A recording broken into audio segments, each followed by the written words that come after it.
السلام علیکم ورحمۃ اللہ وبرکاتہ. کیا حال ہے سب کا؟ الحمد للہ الحمد للہ. اللہ کا شکر ہے آپ کی شکل دکھائی سب کی ہے. الحمد للہ. تو آپ لوگوں کی پڑھائی ٹھیک جا رہی ہے؟ مشکل تو نہیں ہو رہی؟ ہو بھی تو کہیں گے کہاں، ابھی تو نہیں کہیں گے نا. لیکن کوئی بھی کام مشکل کے بغیر ہوتا نہیں. ہم جتنا مشکلات سے بھاگتے ہیں مشکلات اتنا ہی پیچھے آتی ہیں. جب مشکل آئے تو کیا سوچنا چاہیے کہ کیوں آئی ہے؟ ہاتھ کھڑا کر کے بتائیے. جی ٹیسٹ ہے، اور رینک ایلیویٹ کرنے کے لیے، اور کسی غلطی کی وجہ سے کچھ سکھانے کے لیے، اور جی ہماری دھلائی کے لیے آتی ہے. جب کپڑا میلا ہو جائے تو کیا کرتے ہیں؟ کیسے دھوتے ہیں؟ سوچ کے بتائیے. اب کپڑے دھونے میں چلی جائیے، کیسے دھوتے ہیں؟ رگڑ رگڑ کے. اور کیا کرتے ہیں؟ ہاں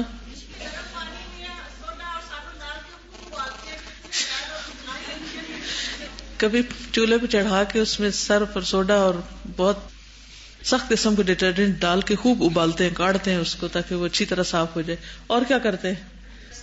سب ٹائم برش سے رگڑنا پڑتا ہے. اور کیا کرتے ہیں؟ بعض اوقات کپڑے کو پتھر میں مارتے اور بعض اوقات اس کے اوپر ڈنڈے مارتے ہیں. اور ایک پانی سے نہیں، کئی پانی سے نکالتے ہیں. ٹھیک ہے نا؟ ایک دفعہ ڈالتے ہیں پھر دیکھتے نہیں ابھی میل ہے، ایک دفعہ اور ڈالو، ایک دفعہ اور ڈالو. بالکل. آزمائش ہمیں توڑنے کے لیے، ختم کرنے کے لیے، کوئی ریونج لینے کے لیے نہیں آتی، بلکہ ہمیں صاف کرنے کے لیے آتی. اور یہ صفائی تو بہت ضروری ہے، اس کے بغیر ہم سیدھے نہیں ہوتے.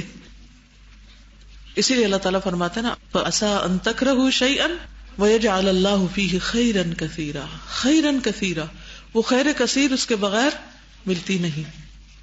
اور جو جتنا رگڑا جاتا ہے، جتنا چمکایا جاتا ہے، وہ اتنا ہی نکھر کے بہتر انسان بنتا ہے. اگر اس کو ڈائریکشن صحیح مل جائے تو وہ ایک صحیح رخ پہ چل پڑتا ہے.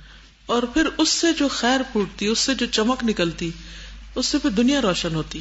وہ انسان صرف اپنے فائدے کا نہیں رہتا بلکہ سب کو فائدہ پہنچانے والا بن جاتا ہے. لیکن ہم میں سے ہر شخص جب کوئی تکلیف آتی ہے تو عموماً یا تو مایوس ہونے لگتا ہے یا پھر اس کو صرف اپنے گناہوں کا ہی نتیجہ سمجھتا ہے.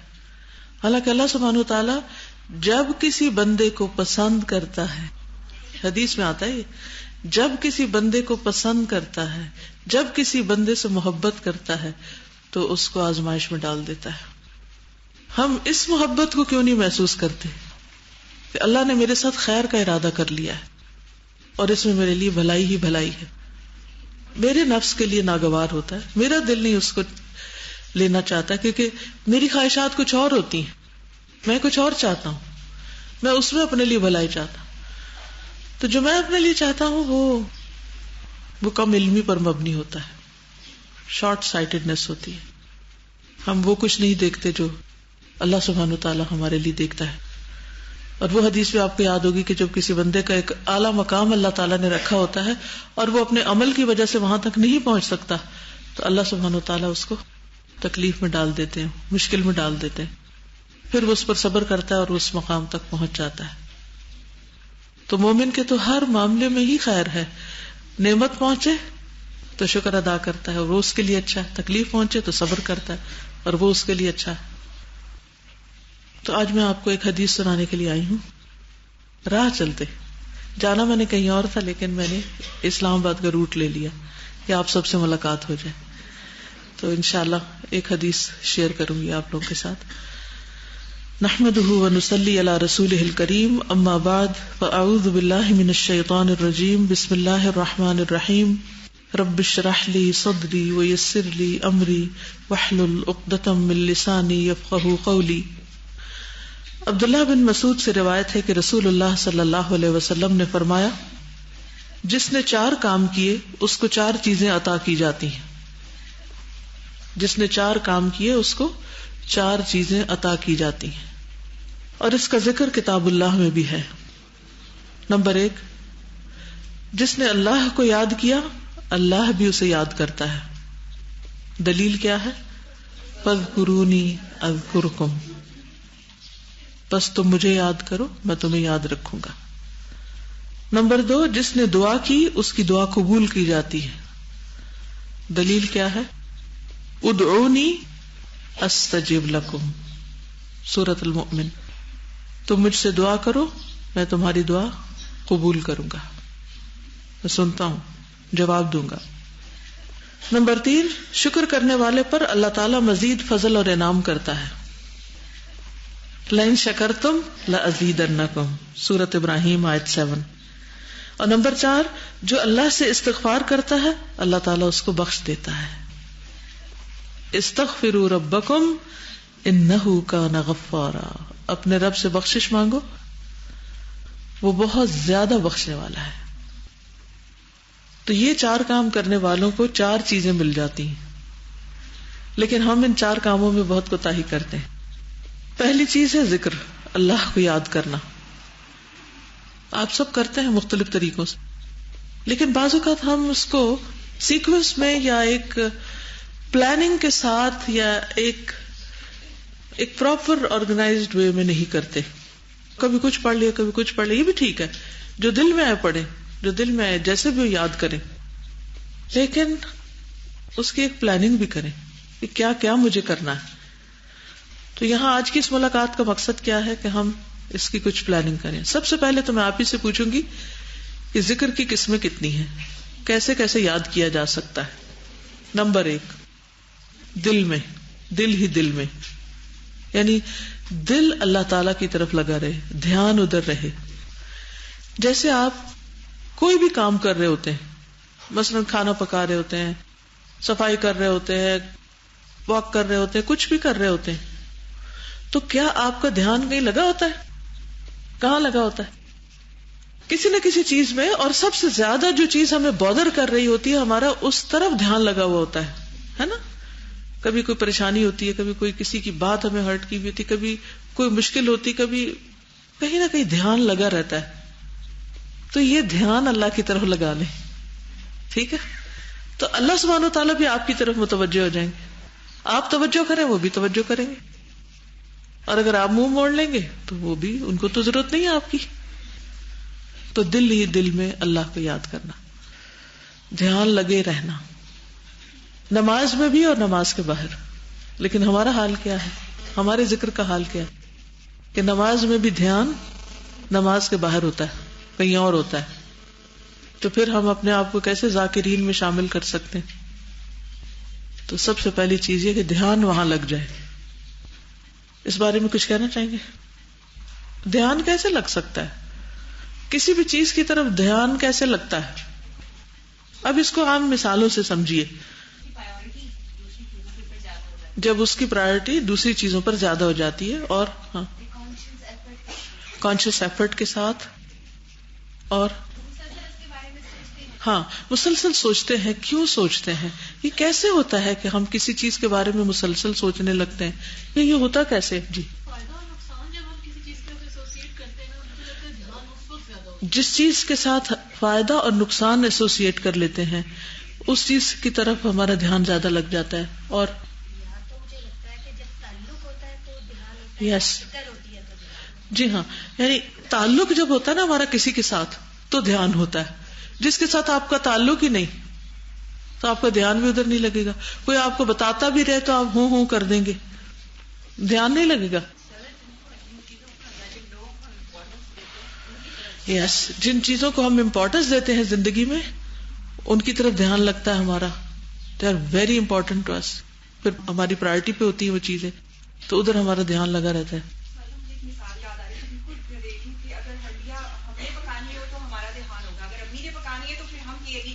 ہمارا پرسنل کوئی اس کے ساتھ ریلیشن ہونا چاہیے، یا ہماری وہ ذمہ داری ہوتی ہے چیز جس سے محبت زیادہ ہوتی ہے.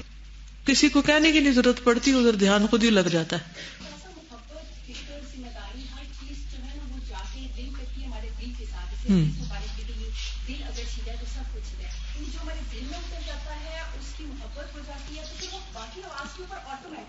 بالکل خود بخود پھر اس طرف چلا جاتا ہے. تو اگر اللہ سبحانہ تعالیٰ سے ہماری محبت ہر چیز سے زیادہ ہوگی تو ہمارا دھیان خود بخود ادھر لگا رہے گا. ہر چیز میں اس کی یاد آئے گی. سورج کو دیکھیں گے تو اس کی یاد آئے گی, سورج غروب ہوگا تو اس کو یاد کریں گے, بادل دیکھیں گے تو اس کو یاد کریں گے, ہوا چلے گی تو, سردی ہوگی تو, گرمی ہوگی تو, کچھ بھی ہوگا تو دھیان ادھر ہی ہوگا. ہر چیز میں اس کی طرف خیال جائے گا. جیسے کسی انسان سے محبت ہوتی ہے تو پھر ہم ہر چیز میں اس کو دیکھنے لگتے ہیں اور اس کے اعتبار سے ان چیزوں کو پرکھنے لگتے ہیں. تو ہمارا ٹارگٹ کیا ہونا چاہیے کہ کسی بھی انسان سے زیادہ اللہ کی محبت ہمارے دل میں ایسی ہو یا اللہ کا خوف اتنا زیادہ ہو کہ ہمارا دھیان اس کی طرف لگ جائے. تو اس کا فائدہ کیا ہوگا؟ فاذکرونی اذکرکم. ایسے بندے اللہ تعالیٰ کی نگاہ میں ہوں گے. فإنک بأعیننا. ان کو اللہ کی مدد حاصل ہوگی, ان کو اللہ سبحانہ تعالیٰ کی رحمت کا حصہ ملے گا, ساری خیر و بھلائی ان کے لیے, کیونکہ وہ اللہ کے لیے, تو یہ ساری نعمتیں ان کے لیے. اور ذکر کیسے ہوتا ہے اور یاد کیسے ہوتی ہے؟ زبان سے. ٹھیک ہے, زبان سے اس کا تذکرہ کرتے رہتے ہیں, اس کی بات کرتے رہتے ہیں یا اس کو یاد کرتے رہتے ہیں. اللہ سبحانہ تعالیٰ کو زبان سے یاد کرنے کا طریقہ کیا ہو سکتا ہے؟ تلاوت قرآن مجید, کیونکہ اللہ کا کلام ہے. ٹھیک ہے, اب اس کو میں نے کہا تھا کہ آرگنائز کرنا ہے, پلان کرنا ہے کہ کیسے کیسے کیا کیا کرنا ہے, زبان سے کیا کیا کرنا ہے. دل سے کرنے کے لیے تو محبت کو پیدا کرنا ہے, اور محبت پیدا کرنے کے لیے پھر وہ کون کون سے کام ہیں جن سے محبت پیدا ہوتی ہے ان کو کرنا ہے. اور دوسری طرف جب زبان سے کرتے ہیں تو اس میں نمبر 1 تلاوت. تو تلاوت کس کس وقت کرنی ہے؟ جب ہوم ورک ملے گا, اور جب ہوم ورک ختم ہوگے تو تلاوت ختم. زندگی بھر کے لیے ایسا طریقہ اختیار کیجئے کہ کچھ بھی ہو جائے, سفر میں, حضر میں, کچھ بھی, لیکن آپ کی تلاوت نہ چھوٹے. اور اس میں ایک تو روزانہ کا کچھ حصہ پڑھنے کا اپنا مقرر کر لیجئے. دوسرے, جیسے صبح 4 بجے سے لے کے 6 بجے کے درمیان ایک ریسرچ کے مطابق دماغ سب سے زیادہ ایکٹیو ہوتا ہے, 100% کام کر رہا ہوتا ہے, اٹینٹیو ہوتا ہے. اس ٹائم پیریڈ کے اندر کچھ نہ کچھ حفظ کرنے کی کوشش کیجیے, چاہے ایک آیت ہی کیوں نہ ہو, یا جو حفظ کیا اور بھولا پڑا ہے اس کو آپ ریوائز کرنا شروع کر دیں. یعنی کوئی نہ کوئی صورت اس نقطہ نظر سے ریوائز کریں یا آگے اپنا سبق بنائیں کہ میں نے قرآن کا کچھ حصہ سینے میں ڈالنا ہے اللہ کو یاد کرنے کے لیے. یعنی 4 سے 6 صبح کا. اگر 4 بجے آپ اٹھتے تو ٹھیک ہے, اور اگر 4:30 اٹھتے ہیں یا 5 اٹھتے ہیں تو 6 بجے تک تو سبھی اٹھ جاتے ہیں, کیونکہ اٹھنا ہی ہے, نماز پڑھنی ہے. تو اس وقت کو آپ اس کام کے لیے خاص کر سکتے ہیں, تلاوت قرآن کے لیے, حفظ قرآن کے لیے, یا اس کی دہرائی کے لیے, یا تجوید کے جو قانون قاعدے ہیں ان کو یاد کرنے کے لیے. اینی تھنگ ریلیٹڈ ٹو قرآن جس کو آپ نے میمورائز کرنا ہو. اس پر آپ مزید ریسرچ بھی کر سکتے ہیں کہ میمورائز کرنے کے طریقے کیا ہیں وغیرہ وغیرہ.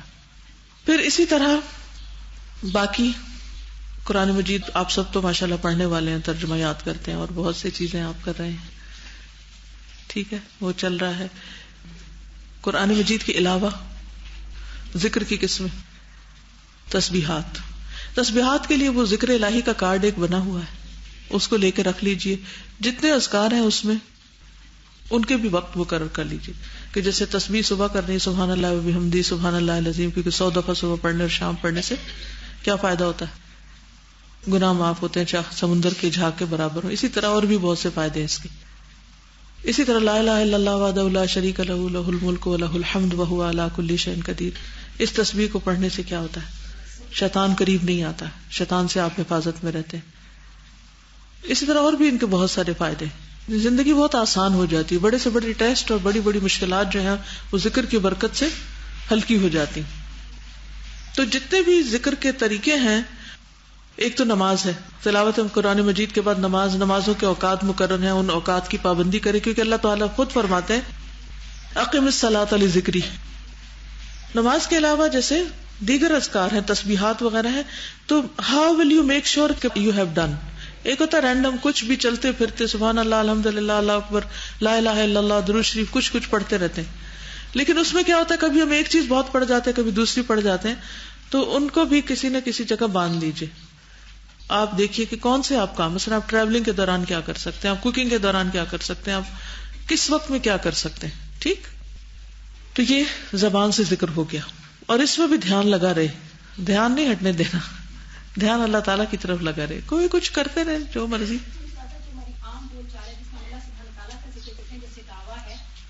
جی تذکرہ جس کو کہتے ہیں نا، تذکرہ. آپ دوسروں سے تذکرہ کریں، آپ انفارمل وے میں تذکرہ کریں، آپ فارمل وے میں تذکرہ کریں، تذکیر کریں، درس دیں، کچھ بھی کریں، تعلیم دیں. یہ سارا پھر زبانی ذکر ہو جاتا ہے. ٹھیک ہے نا. اور کیا ہو سکتا ہے اس میں؟ جی ذکر میں صبح شام کی دعائیں، سونے جاگنے کی دعائیں پڑھ رہے ہیں؟ مزہ آ رہا ہے پڑھ کے؟ الحمدللہ. اس کو بھی آپ دیکھیں آرگنائز کیا ہے نا، ایک کتاب کی شکل میں لائے ہیں. وہ کتاب ڈارک بلو کلر کی ہے، کہیں بھی پڑھی ہو نظر آ جاتی ہے، اور پھر یاد دلاتی رہتی ہے کہ میں ہوں، مجھے بھولنا نہیں، سونے سے پہلے بھولنا نہیں. تو اس سے کیا ہوا ہے کہ وہ سارے اکٹھے کر کے ایک جگہ سرہانے پڑے ہوئے ہیں، تب یاد آ جاتے ہیں. اور اگر نہیں پڑھے تھے تو بڑی بڑی کتابوں میں رکھے ہوئے تھے، لکھے ہوئے تھے، تو ہم اسے کر تو نہیں سکے نا، کر نہیں پاتے پھر. تو اس لیے ان ساری چیزوں کو آرگنائز کرنا بہت ضروری ہے. اب اگر یہ کتاب آپ کے سرہانے نہیں پڑھی نا، آپ پڑھ نہیں سکتے پھر، تو اس کو سرہانے رکھنا ضروری. یہ ہے میرا مقصد آرگنائز کرنے کا. جی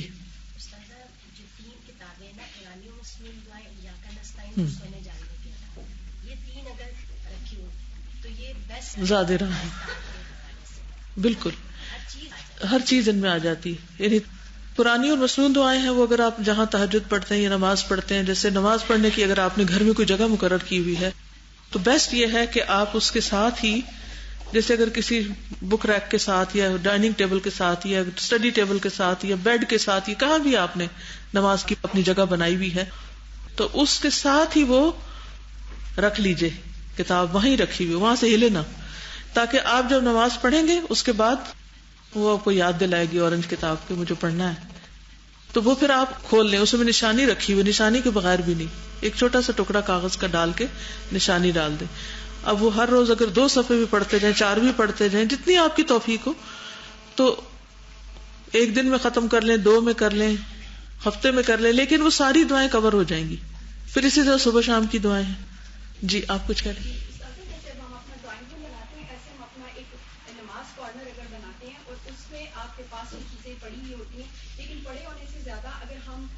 چارٹ پیپر یا کوئی ایسا چاک بورڈ ٹائپ کی چیز لگا لیں، اور یہی بکس آسان کہیں تو یہ 2 بکس لے لیں، ان کو کھول لیں تو ان کے فرنٹ بیک جو ہے وہ سارے آپ اپنے سامنے لگا لیں، تو آتے جاتے ایک تو دعویٰ بھی سائلنٹ بھی ہوتی رہتی ہے اور خود آپ کو بھی یاد رہتا ہے. اور بھی کوئی گھر میں آتا ہے تو وہ بھی آ کے پڑھنے لگتا ہے کہ یہ کیا لکھا ہوا ہے، یہ کیوں پڑھتے ہیں. کیونکہ ہر بندہ آپ سے پریشانی کا ذکر تو ضرور کرے گا کہ میرا یہ مسئلہ، مجھے کوئی وظیفہ بتا دے.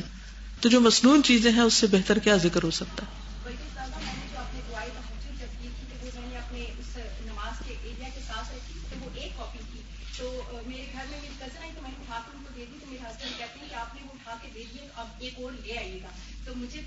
بڑی خوشی ہوئی کہ مجھے نہیں اندازہ تھا کہ وہ اس کو پڑھ رہے ہیں. بالکل خاموش تبلیغ بھی ہے نا. ٹھیک ہے جی. قرآنی اور مسنون دعاؤں کی ایپ بھی بن گئی ہے الحمدللہ. ایاک نستعین کی تو بنی ہوئی تھی اور قرآنی اور مسنون کی بنی ہوئی ہے، اور اس کے علاوہ ایک اور ایپ بھی بنی ہوئی ہے، اس کا پتہ ہے آپ کو؟ Quran for all. Yes, in every hand in every heart. تو ہینڈ میں آ گیا. آپ جو بھی جب سننا چاہیں آپ کھولیں اور اپنا لیسن ریوائز کریں، کچھ کریں. تو جس کے پاس میں اینڈرائڈ ہے یا اسمارٹ فونز ہیں جن پر وہ ایپ کھلتی ہے، تو تجوید کا لیسن نکال لیں، کچھ نکال لیں، انشاءاللہ تعالی فارغ نہیں رہ سکتے. ذکر ہی ذکر ہے. اور جی شاباش، اسماء حسنہ سے پکارنا. اسماء حسنہ کا کارڈ بھی بس چھپنے والا ہے، میں تو ڈمی ساتھ لے کے جا رہی ہوں، تو بہت ہی خوبصورت چھپ رہا ہے. تو انشاءاللہ تعالی میرا ارادہ ہے مارچ کے مہینے میں یہ اسماء حسنہ مکمل پڑھانے کا. تو اگر وہ یعنی پورے ہو جاتے ہیں تو پھر انشاءاللہ اللہ کے ناموں کے ساتھ یاد کرنے کا خود اللہ تعالیٰ نے حکم دیا. وَلِلَّهِ الْأَسْمَاءُ الْحُسْنَى فَادْعُوهُ بِهَا. اللہ کے ہیں سب اچھے اچھے خوبصورت نام، اسے ان ناموں کے ساتھ پکارو. یہ اللہ تعالیٰ نے خود حکم دیا ہے. فَادْعُونِي. تو اس کے ساتھ دعائیں بھی مانگ سکتے ہیں. دعاؤں کی شکل میں اذکار کرنا. تذکرہ میں اور کیسے کیسے کر سکتے ہیں تذکرہ؟ ازواج مطہرات کو اللہ تعالیٰ نے حکم دیا تھا. کسی کو وہ آیت یاد ہے؟ شاباش. وَاذْكُرْنَ مَا يُتْلَى فِي بُيُوتِكُنَّ مِنْ آیات اللہ والحکمہ، کہ اللہ کی آیات اور حکمت کی باتوں میں سے جو اللہ تعالیٰ نے نازل کیا ہے اس کا تم ذکر کرتی رہو، یعنی خود بھی پڑھو اور دوسروں کو بھی بتاؤ، تذکرہ بھی کرو ان کا. ٹھیک. بنی اسرائیل کو اللہ تعالیٰ نے حکم دیا تھا نا ذکر کا، یا بنی اسرائیل اذکروا نعمتی التی انعمت علیکم. تو اس سے یہ بھی پتہ چلتا ہے کہ نعمتوں کا بھی ذکر کرنا چاہیے، نعمتوں کو بھی یاد رکھنا چاہیے اور نعمتوں کا بھی تذکرہ کرنا چاہیے. اما بنعمت ربک فحدث، رب کی نعمتوں کی تحدیث کیجیے، ان کو بیان کیجیے. ٹھیک ہے. اب اس کو اگر آپ آرگنائزڈ وے میں کر لیں نا تو اپنے پاس لکھ کے رکھ لیں کیا کیا کرنا ہے، تو انشاءاللہ وہ چارٹ اگر بن جائے گا تو اس سے پھر آپ بھولیں گی نہیں. جی آپ. شاباش، ویری گڈ. ایک ہوتی ہے اللہ سبحانہ و تعالیٰ سے اپنی زبان میں بات کرنا، یہ سارے اذکار اور یہ ذکر کی قسمیں تو بہت اچھی ہیں. اب ایک ہے اپنے دل ہی دل میں پکارنا، زبان سے پکارنا، اپنے مسائل بیان کرنا، اپنے انداز میں رب کو یاد کرنا.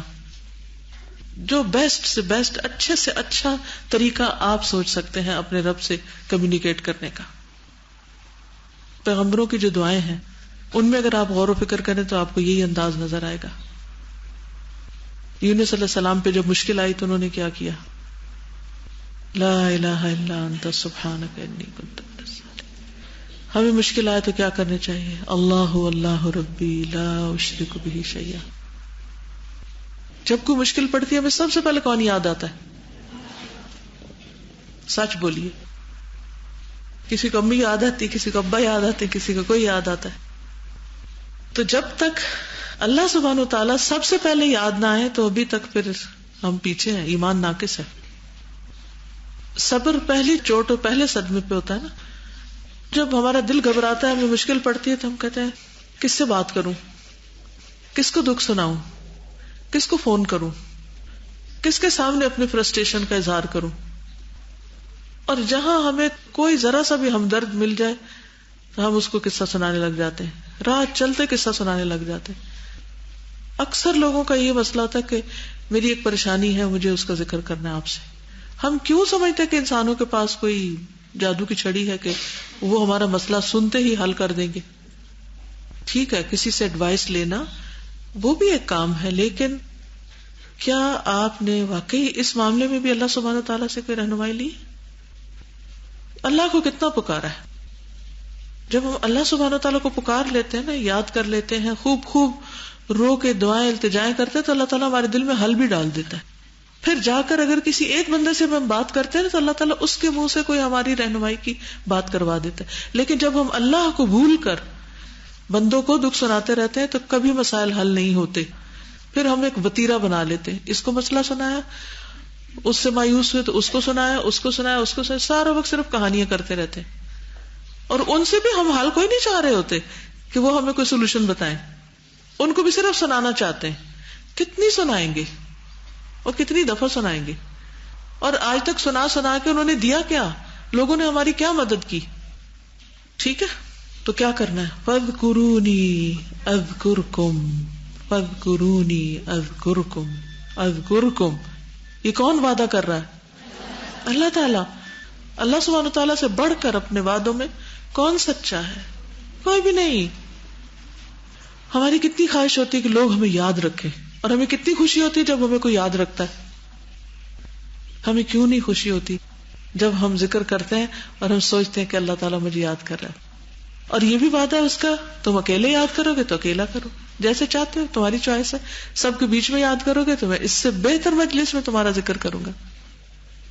تو اس سے زیادہ خوش ہونے کی کوئی بات ہے؟ اور لوگوں سے ہم ناراض کیوں ہوتے ہیں اکثر؟ تم نے مجھے یاد نہیں رکھا، تم بھول گئے مجھے تو بلایا ہی نہیں، مجھے انوائٹ ہی نہیں کیا، میرا نام ہی نہیں لکھا، مجھے میل ہی نہیں کی، میں کیوں بھولی تمہیں؟ اس پر ناراض رہتے ہیں لوگوں سے، کیونکہ بندوں سے ہی سب کچھ چاہتے ہیں اور بندے ہیں محتاج، فقیر. وہ ہمیں صرف مایوس کر سکتے. جس کو یہ یقین ہو جائے کہ فاذکرونی اذکرکم، اس کو پیٹ بھر جاتا ہے. جب پیٹ بھر جاتا ہے تو پھر کچھ اور نہیں چاہیے ہوتا. کیا خیال ہے ہمارے یقین میں آخر کیوں کمی ہے؟ کیوں کمی؟ کیا مسئلہ ہے ہمیں؟ اور پھر بھول جاتے ہیں. ایک دفعہ ایمان تازہ ہوتا ہے، پکا کرتے ہیں، پھر سوچتے ہیں اب تو ایسا ہی کریں گے، پھر پھسل جاتے، پھر گر پڑتے، پھر وہیں آ کھڑے ہوتے. کیوں ایسے ہو جاتا ہے؟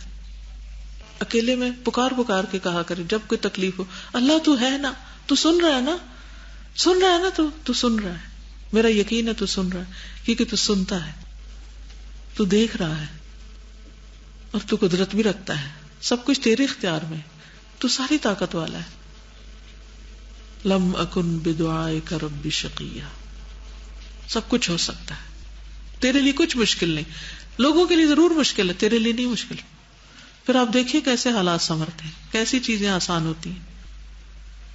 تو فاذکرونی اذکرکم. پھر ہے جس نے دعا کی اس کی دعا قبول کی جاتی ہے. تو دعا کرنے میں بھی ہمیں کیا کرنا چاہیے؟ کیسے دعا مانگنی چاہیے؟ قبولیت کے یقین کے ساتھ دعا مانگنی چاہیے. اچھا ہمیں کیوں ایسا لگتا ہے میری نہیں سنی جائے گی؟ ہر دعا پہ شیطان بہکاتا ہے، کوئی نہیں سنی جا رہی، مانگ لو جتنی مرضی مانگنی، کوئی فائدہ نہیں ہے. جی، غافل دل سے، بے یقینی کے ساتھ، بد دلی کے ساتھ، اور کبھی تو یہی سمجھ آتی کیا مانگے. مسائل کا انبار الگ ہے اور یہ پتہ نہیں کیا مانگے، خود کو خود ہی نہیں جان سکے. جی، جب دعاؤں کا مطلب نہیں آتا تو بھی ہم ایسے پڑھ رہے ہوتے ہیں، ورنہ تو پڑھتے پڑھتے رک جائیں، سوچنے لگ جائیں، غور کرنے لگے اور دل سے مانگے. چلے اس وقت آپ کوئی اچھی سی دعا مانگے اپنے لیے اور دوسروں کے لیے، ابھی مانگے، دیر کیوں کریں. امام ابن تیمیہ سجدوں میں کثرت سے پڑھتے تھے رب اعنی علی ذکرک و شکرک و حسن عبادتک، کیونکہ جس کو توفیق ہو جائے گی ذکر کی، شکر کی، وہ تو مالا مال ہے، اور اچھی عبادت کی. دعا کے لیے کوئی ضروری ہے کہ خاص موقع ہو، خاص جگہ ہو، جب جہاں جیسے دل چاہے مانگتے چلے جائیں. اور خاص طور پر تہجد کے وقت کی دعاؤں کے بارے میں کیا آتا ہے؟ اللہ تعالیٰ کیا فرماتے ہیں؟ ہے کوئی جو مجھے پکارے تو میں اس کی پکار سنوں، ہے کوئی جو مجھ سے سوال کرے تو میں اس کو عطا کروں، ہے کوئی جو مجھ سے بخشش مانگے تو میں اس کو بخش دوں. اللہ تعالیٰ خود آپ کو دعوت دیتے ہیں. پھر اذان کے بعد آسمان کے دروازے کھل جاتے ہیں، دعاؤں کی قبولیت کا وقت ہے. اس کا یہ مطلب نہیں کہ صرف انہی اوقات میں قبول ہوتا اور باقی نہیں، باقی اوقات میں بھی ہوتی. اب معلوم نہیں آپ میں سے جس نے جو کچھ مانگا ہے وہ کس کس رنگ میں قبول ہو گیا ہو، کیونکہ یقین کے ساتھ مانگنا تھا اصل میں. تو تیسری چیز، شکر کرنے والے پر اللہ مزید فضل اور انعام کرتا ہے.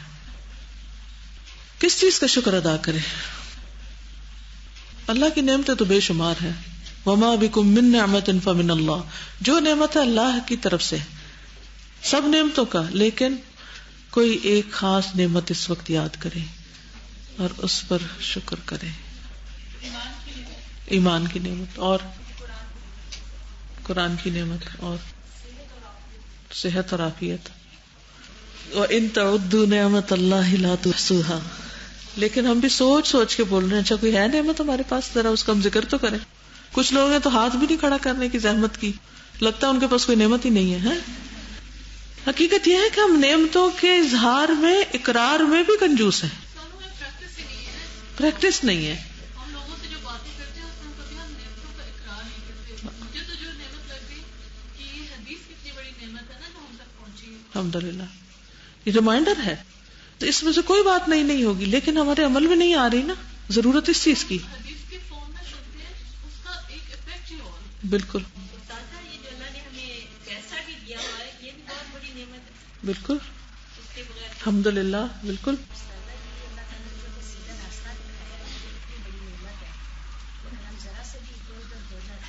بالکل بالکل. اور اللہ تعالیٰ ہمیں مزید اس پر چلنے کے مواقع عطا کر رہا ہے، سپورٹ دے رہا ہے. الحمدللہ، بالکل. اور پھر صراط الذین انعمت علیہم، اللہ سبحانہ وتعالیٰ نے ہمیں محبت دی ہے اس راستے کی، ان لوگوں کی کہ جن پہ اللہ نے فضل کیا ہے، جن پر اللہ نے انعام کیا ہے، من النبیین والصدیقین والشہداء والصالحین. بہت بڑی نعمت اللہ کی. یہ جو آپ کو حمد کی دعائیں بتائی گئی تھی نا، اسٹوڈنٹس ریسورسز پر ہیں بھی صحیح، شاید آپ نے دیکھی ہو. تو حضرت حسن بصری کو ام سلمہ نے پالا تھا نا، یعنی تابعی تھے. تو وہ جب کوئی خطبہ یا کوئی درس دیتے تھے اس سے پہلے یہ پڑھا کرتے تھے. اور میرا دل چاہتا ہے کہ اس کو ہم پرنٹ کرا لیں اور ایک ایک لفظ اس کا آتا ہو. اتنی خوبصورت الفاظ میں اللہ کی حمد کی ہوئی ہے. ہمیں حمد نہیں کرنی آتی، ہمیں اس میں ایک ایک نعمت کا ذکر ہے، اس میں وہ نعمت کا ذکر کرتے پھر حمد کہتے، پھر نعمت کا ذکر کرتے پھر حمد کرتے، اور آن اینڈ آن، نعمت کے بعد نعمت، اور ایسی ایسی نعمتیں جس کے بارے میں ہمارا کبھی دھیان بھی نہیں گیا. تو اللہ سبحانہ تعالیٰ نے ایسے لوگ چنے ہیں نا، کچھ دی تو سب کو صلاحیت ہے، لیکن کچھ نے استعمال کی اور کچھ نے شیطان کے بہکاوے میں آ کے ضائع کر دی. تو کچھ لوگ ان چیزوں کو جو محسوس کرتے ہیں پھر ان کو الفاظ کی شکل دیتے ہیں، پھر ان کو لکھ دیتے ہیں، پھر ان کو نسلوں کے لیے چھوڑ دیتے ہیں. کئی 100 سال سے وہ کتابوں میں چیز موجود ہے، اور آج اگر کوئی اچھے خوبصورت الفاظ میں پڑھ کر ہم تک پہنچا دیتا ہے تو اس کا بھی شکریہ، اور اتنی بڑی نعمت. تو حمد کے ایسے الفاظ جو نبی صلی اللہ علیہ وسلم سے ہوں، جو صحابہ سے مروی ہوں، جو تابعین سے مروی ہوں، ان کو پڑھتے رہنا چاہیے، سنتے رہنا چاہیے، ان کا ذکر کرنا چاہیے ان الفاظ میں، خوبصورت الفاظ میں، کیونکہ یہ ایک بہت پاورفل چیز ہے. اسی لیے حضرت سلمان علیہ السلام نے کہا تھا رب اوزعنی ان اشکر نعمتک التی انعمت علیہ، اللہ مجھے توفیق دے، مجھے کرنا سکھا دے. ہمیں تو شکر آتا نہیں ہے، کرنا مشکل ہی ہے. تو شکر کرنے والے پر اللہ تعالیٰ مزید فضل اور انعام کرتا ہے. لئن شکرتم لازیدنکم. اور چوتھی چیز جو اللہ سے استغفار کرتا ہے، اللہ اس کی مغفرت کرتا ہے. ہر وقت ہم سے گناہ ہوتے ہیں، ہر وقت تو غلطیاں ہوتی ہیں، اور ہم اسی میں الجھے اٹکے رہتے ہیں. غلطی ہو گئی، ہم سے غلطی ہو گئی، اب کیا کریں، پتہ نہیں معافی ہوگی کہ نہیں. جتنا وقت اس میں ضائع کر رہے ہیں کہ معافی ہوگی یا نہیں، اتنے وقت میں کیا کریں اور معافی مانگ لیں، اور اس یقین کے ساتھ مانگے کہ فَقُلْتُ اسْتَغْفِرُوا رَبَّكُمْ إِنَّهُ كَانَ غَفَّارًا يُرْسِلِ السَّمَاءَ عَلَيْكُمْ مِدْرَارًا وَيُمْدِدْكُمْ بِأَمْوَالٍ وَبَنِينَ وَيَجْعَلْ لَكُمْ أَنْهَارًا مَا لَكُمْ لَا تَرْجُونَ لِلَّهِ وَقَارًا. اللہ سب کچھ دے گا، استغفار کی ضرورت ہے، کثرت سے استغفار کی ضرورت ہے، خوب خوب بخشش مانگنے کی ضرورت ہے، اور اللہ تعالیٰ اس سے خوش ہوتے ہیں. جب ہم سے غلطی ہو جاتی ہے نا، ہم مایوسی کی طرف زیادہ ٹلٹ ہونے لگتے ہیں، ہمت چھوڑ بیٹھتے ہیں. اب اتنی بڑی غلطی ہوگی، اب تو کیا ہوگا. دیکھیں اللہ تعالیٰ ایسے لوگوں سے محبت کرتے ہیں جو توبہ کرتے ہیں. یحب التوابین. تو گویا میں توبہ کر رہی ہوں تو اللہ مجھ سے محبت کر رہا ہے، میں ایسا کام کر رہی ہوں کہ جس سے اللہ تعالیٰ مجھ سے محبت کرے. تو غلطی تو جو ہونی تھی ہو گئی. ایسے پھسلتے ہیں کہ پتہ ہی نہیں چلتا. کبھی اپنے آپ پر نظر رکھیں اور دیکھیں کہ اچھا کہاں میں پھسلتی ہوں. ہم دوسروں کو تو بڑا دیکھتے ہیں، اچھا یہ کیا کرتی ہے اور یہ کہاں سے پھسلتی ہے، اب اللہ دیکھتے ہیں اس کے منہ سے کیا لفظ نکلتا ہے، اور اب اللہ دیکھتے ہیں کدھر جاتی ہے. کتنا ہم جائزہ لے رہے ہوتے ہیں اوروں کا، انکانشیسلی بھی. دوسروں کے عیب چننا بہت آسان ہے. اس نگاہ کو اپنی طرف موڑ لیں، لیمپ کا رخ ادھر کر لیں، اپنی طرف کر لیں، اور خوب جائزہ لینا شروع کر دیا کر. اچھا بھلا ابھی کیا کہوں گی، اب وہ مجھے جو اس طرح کہے گا تو پھر میرا بھی ایکشن کیا ہوگا، تو پھر کیا ہوگا، تو پھر کیا ہوگا. اور آپ یقین کریں آپ کو ایسی غلطیاں نظر آنے لگیں گی اپنے اندر کہ حقیقت میں رو کے معافی مانگیں گے پھر. اور جتنا رو کے اللہ سے مانگیں گے اتنا دل نرم ہوگا، اتنی پھر اللہ کی محبت اور بڑھے گی. کیونکہ اللہ تعالیٰ اب آپ سے محبت کر رہا ہے اس کیفیت میں، جب آپ کرب سے تڑپ رہے ہیں اور کہہ رہے ہیں اللہ میں گناہگار ہوں تو مجھے معاف کر دے. تو جب کوئی نعمت دور جانے لگے، جب کوئی نعمت چھننے لگے تو فوراً استغفار شروع کرے. کوئی کام رکنے لگے تو استغفار کرے، کسی چیز کی ضرورت پڑ جائے تو استغفار کرے. اللہ تعالیٰ ایسے ایسے راستے کھولے گا، ایسے ایسے دروازے کھولے گا کہ آپ حیران ہو جائیں گے کہ میں نے تو کبھی سوچا بھی نہ تھا اتنی نعمتوں کا جو اللہ نے مجھ پر کر دی. اس لیے کثرت سے استغفار، یعنی جسے کہتے ہیں نا کہ ہر وقت کوئی دوا جیب میں لے کے پھرنا، کچھ مشکل ہے فوراً استغفار. امام ابن تیمیہ ایک ایک آیت کے لیے 100 تفاسیر دیکھا کرتے تھے. پھر کسی ویران مسجد میں نکل جاتے، یعنی ایسے علاقے میں جہاں مسجد آباد نہ ہوتی، مسافر جیسے ہوتے ہیں، کبھی آیا کوئی پڑ گیا، آبادیوں سے دور جو مسجدیں ہوتی، وہاں پر اپنے منہ کو مٹی لگاتے، اللہ کے آگے روتے، عاجزی کرتے، کثرت سے استغفار پڑھتے کہ اللہ مجھے علم دے، اے آدم کو سکھانے والے مجھے بھی سکھا دے، اے ابراہیم کو سکھانے والے مجھے بھی سکھا دے، اے سلیمان کو فہم دینے والے مجھے بھی فہم دے دے. اور جب انہیں کوئی بات سمجھ میں نہ آتی تو وہ استغفار شروع کر دیتے کہ اللہ تعالیٰ شرح صدر کر دے. اگر دل میں ایک رکاوٹ محسوس ہو رہی ہے نا، ایک گلٹ یا ایک ایمپٹینس، یا ایسا کہ جیسے کچھ کیا نہیں، یا لگتا ہے کچھ وقت ضائع ہو گیا، یا کچھ میں نے غلط کر دیا. سم ٹائم تو ہمیں غلطی نظر آ رہی ہوتی اور سم ٹائم ہمیں غلطی نظر نہیں آ رہی ہوتی. استغفار شروع کر دیں، اللہ تعالیٰ آپ کا دل روشن کر دے گا، دھلائی کر دے گا، صفائی کر دے گا. اس سے پہلے کہ اس غلطی کی وجہ سے کوئی شامت آئے اور کوئی نیکی کی توفیق چلے یا کوئی موقع نیکی کا ہاتھ سے جائے، پہلے استغفار شروع کر دیں. اور اللہ تعالیٰ کو کتنی خوشی ہوتی، اس سے بھی زیادہ جیسے وہ بندہ کہے کہ اللہ تو میرا بندہ اور میں تیرا رب. کبھی آپ کو اتنی زیادہ خوشی ہوئی کسی نعمت کے ملنے پر اور منہ سے کوئی ایسا لفظ نکل گیا؟ یس، ایک تو میرے منہ سے نکلا اللہ میرا شکر. یہ کہنے کی بجائے اللہ تیرا شکر، میں نے اتنی میں ایکسائٹیڈ ہو گئی تھی اللہ میرا شکر. تو مجھے ایک دم وہی حدیث یاد آئی کہ یا اللہ ایسے واقعی ہوتا ہے کہ کوئی خوشی میں اتنا زیادہ یعنی اتنے دل سے شکر ادا کرے کہ اسے یہ بھی بھول جائے کہ وہ کیا رہا ہے.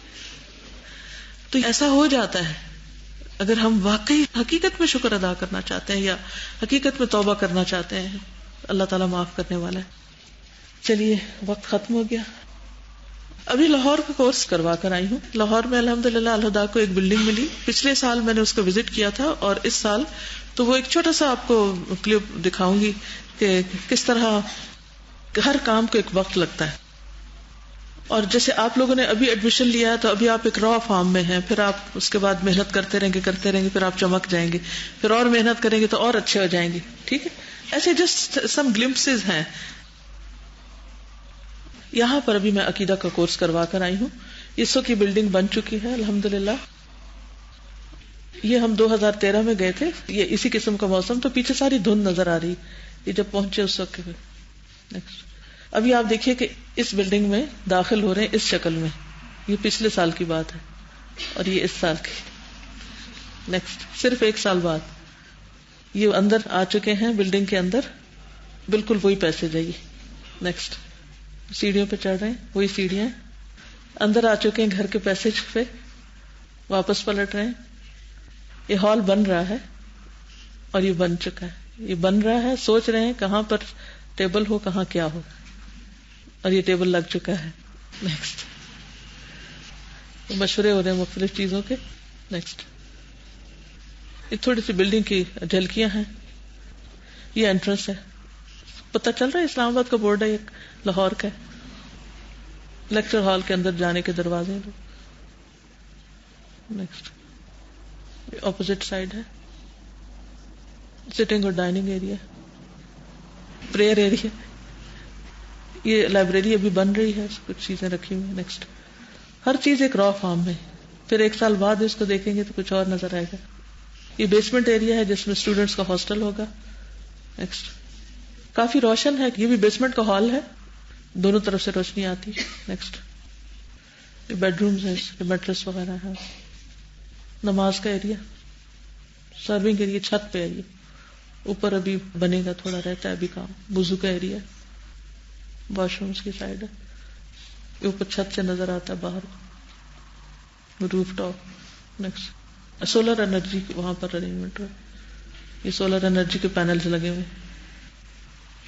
بیسیکلی یہ جن اسٹوڈینٹس نے پڑھ لیا ہے، یہ جو اسٹاف ہے ان کے لیے جیسے ابھی عقیدہ واسطیہ کا شارٹ کورس ہوا ہے، پھر کچھ عرصے کے بعد ایک اور کورس ہوگا. پھر اسی طرح مختلف شہروں سے جیسے آس پاس لاہور کے گرد کے شہر ہیں ان سب کو بلا کر وہاں پر مختلف سبجیکٹس کے لیے ٹریننگ وغیرہ دی جائے گی. تو ایک ریسرچ اور ٹریننگ سینٹر سمجھیں. ٹھیک ہے. آپ کو دکھانے کا مقصد یہ تھا کہ تھوڑا سا انداز ہو جائے کہ میں کہاں سے ہو کر آ رہی ہوں. دوسرا یہ کہ یہ چیز مجھے بہت فیسینیٹ کی تھی کہ جب چیزیں را شکل میں ہوتی ہیں تو انسان کو کچھ نظر نہیں آتا کہ یہاں کیا بنے گا, کیا ہوگا, اور کب بنے گا, اور کیسا ہوگا, کیا شکل ہوگی.